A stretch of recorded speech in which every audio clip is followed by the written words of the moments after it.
Est-ce que Genshin nous écoute vraiment? Beaucoup de joueurs de la communauté se sont déjà posé la question, j'en fais partie, et une grosse majorité d'entre nous connaissent déjà la réponse. On va pas se voiler la face, on sait tous que c'est non. On va pas garder le suspense bien longtemps, on connaît l'état du jeu, et on voit tous l'absence, ou presque, de QoL à chaque patch malgré les demandes des joueurs. On voit également tous à quel point le jeu est radin avec nous en termes d'invocation, malgré le nombre de personnages 5 étoiles qui sortent et leur dépendance les uns avec les autres. Mais pour autant, est-ce que cette réponse suffit? Évidemment que non, il y a des nuances, il y a des choses à comprendre sur Hoyoverse, ce n'est pas une boîte noire qui ignore l'existence de ses joueurs, alors je vous invite dans cette vidéo à explorer une partie des nuances de cette réponse, et on commence tout de suite avec les CM. Alors, je pense que vous connaissez évidemment pour la plupart le métier de Community Manager. Leur rôle diffère légèrement selon le réseau social sur lequel ils opèrent, mais leur objectif reste globalement le même, informer la communauté et faire des posts réguliers pour animer. Ce sont souvent eux qui sont à l'origine des événements en ligne sur Twitter, Hoyolab ou autres réseaux. Ces événements qui vous permettent d'ailleurs de gagner des primogèmes selon ce que leurs supérieurs auront bien voulu leur accorder. Mais on oublie souvent qu'au-delà de ça, les CM représentent aussi la passerelle principale entre l'entreprise et la communauté. Et ce, dans les deux sens. Car oui, évidemment, ils transmettent les informations que leur envoie Hoyoverse,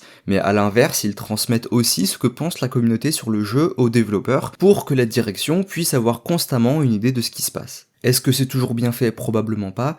Les CM restent des humains et auront forcément des biais. Mais du coup, comment ils font? On voit jamais un community manager demander l'avis aux joueurs publiquement, n'est-ce pas? Eh bien parce qu'en fait ils n'ont pas besoin de le faire. Vous donnez votre avis constamment dans les commentaires des vidéos YouTube, sur les posts de Reddit et dans vos conversations Discord, notamment sur les Discord officiels. Tout ce que vous y dites est public et peut être utilisé par les community managers pour faire un récap, souvent par pays, région du globe, et ainsi transmis sous forme condensée à leurs supérieurs. Il arrive cependant tout de même que certains community managers fassent des programmes pour vous demander votre avis directement. On verra d'ailleurs plus tard dans la vidéo un exemple plus explicite de ce genre de choses. Aussi, autre chose que beaucoup ne savent pas, c'est que ces personnes sont très accessibles, et en plus de cela, généralement très sympas. Par exemple, en convention ou lors d'événements IRL officiels, vous pouvez presque systématiquement demander à rencontrer un community manager. Pourquoi vous feriez ça, je sais pas, mais ça peut se faire. Vous pouvez aussi les contacter sur les réseaux, pour ceux qui l'affichent publiquement. Mais bon, vous avez de grandes chances de vous prendre un vent si vous contactez un CM Discord ou Hoyolab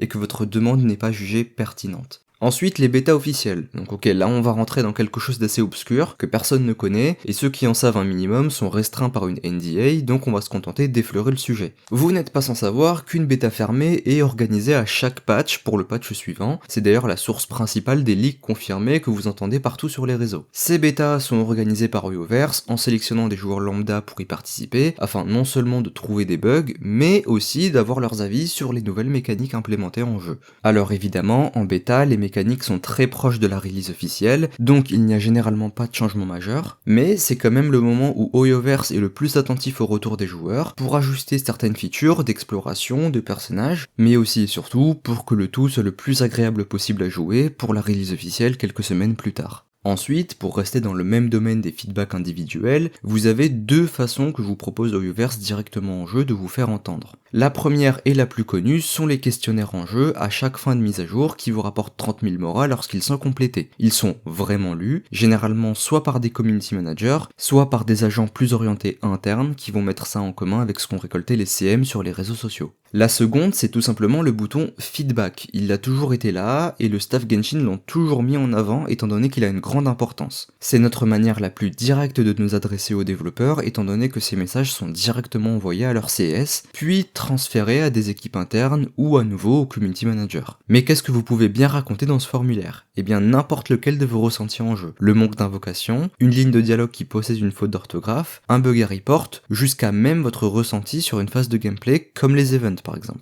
Alors oui, évidemment, à votre échelle vous n'influencerez probablement pas seul le jeu, mais si une partie des joueurs prenait le temps de le faire et que certains avis devenaient récurrents, alors cela finirait certainement par avoir un impact en jeu.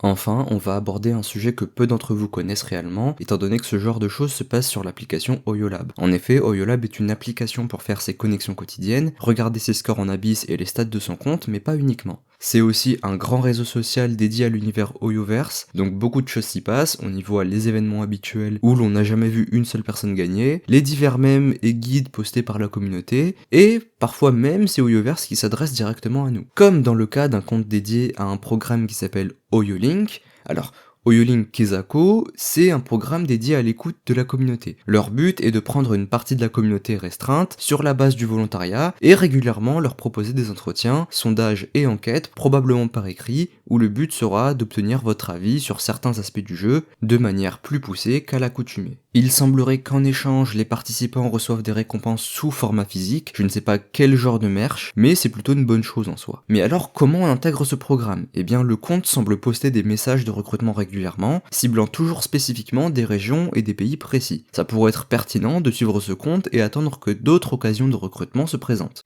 Mais du coup, si Genshin nous écoute autant, s'ils font autant de choses pour récolter notre avis, pourquoi est-ce qu'on ne se sent pas écouté? La question est complexe, mais on peut tout de même soulever quelques éléments de réponse intéressants. Premièrement, la différence dans les opinions des joueurs du monde. La communauté française n'est pas la seule à jouer, elle n'est pas la plus rentable et encore moins la plus nombreuse. Les habitudes de gameplay sont différentes, nous pourrions trouver quelque chose de scandaleux en France que les Américains trouveraient normal et les Asiatiques habituels. Notamment les joueurs japonais qui sont particulièrement habitués aux gacha, virtuels ou réels, qui sont bien plus radins que Genshin. De plus, le rapport de ces joueurs au cash-play est différent du nôtre. Aujourd'hui, si nous voulons acheter l'équivalent de 50 invocations, il faudrait dépenser à peu près 100€. Mais les japonais ont la même chose pour 12 000 yens, soit avec le taux de change actuel au moment où je tourne les vidéos, environ 65€. Pourtant, les niveaux de vie en France et au Japon ne sont pas radicalement différents. Et je vous garantis qu'à 65€ le pack de 50 invocations, je serais probablement devenu une whale. Ensuite, on peut mentionner qu'Hoyoverse n'a pas besoin de nous écouter. Genshin est un jeu rentable et très constant dans ses revenus. Il n'a pas besoin de chercher à plaire davantage à sa communauté qui semble déjà suffisamment avoir recours à son porte-monnaie. Enfin, écouter la communauté pourrait finir par être nocif pour le jeu. Déjà parce que les joueurs de Genshin Impact sont trop différents, ils n'ont pas le même objectif, le même ressenti ou les mêmes préférences. Le moindre changement qui écouterait une partie de la communauté pourrait être perçu très négativement par d'autres. Mais aussi parce qu'à chaque fois qu'un studio écoute les joueurs, ces derniers finissent par demander autre chose tout en ne se montrant jamais satisfaits, afin de façonner le jeu selon leur propre vision.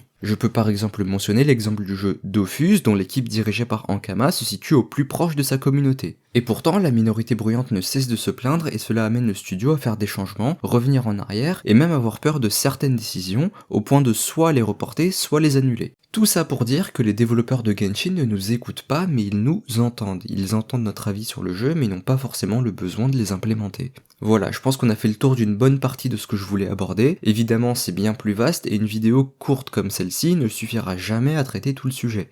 Mais ça reste très intéressant d'explorer toutes ces pistes que beaucoup semblent ignorer. Bien sûr, j'aurais aussi voulu adapter le jeu à ma vision. Le bouton skip, une manière d'éviter les PNJ qui m'emprisonnent dans des dialogues alors que je n'ai rien demandé, mais aussi le retour des escapades qui est déjà une opinion bien plus controversée. Bref, n'hésitez pas à me dire ce que vous pensez de tout ça en commentaire, si je vous ai appris des choses ou que vous avez besoin de précisions sur certains sujets qui ont été abordés. Sur ce, je vous laisse, passez une bonne journée ou soirée, et on se retrouve ce week-end ou en début de semaine prochaine pour une nouvelle vidéo.